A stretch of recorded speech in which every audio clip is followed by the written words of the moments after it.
Apple's Passwords Manager app has seamless syncing functionality. You can use passwords on Mac, iPhone, iPad, Vision Pro, Windows PC, and Android. If you can't find the Passwords app on your iPhone, download it from the App Store. Launch the App Store on your iPhone. Search with app name Passwords and find on your iPhone. If you are able to find, get Passwords app link for App Store given in video description and pin comment.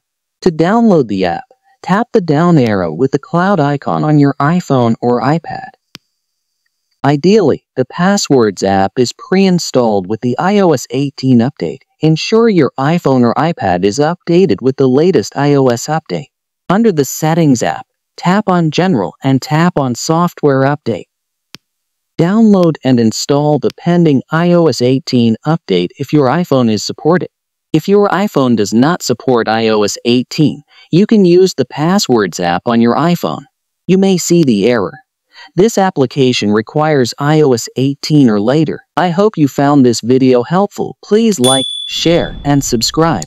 Comment for your feedback.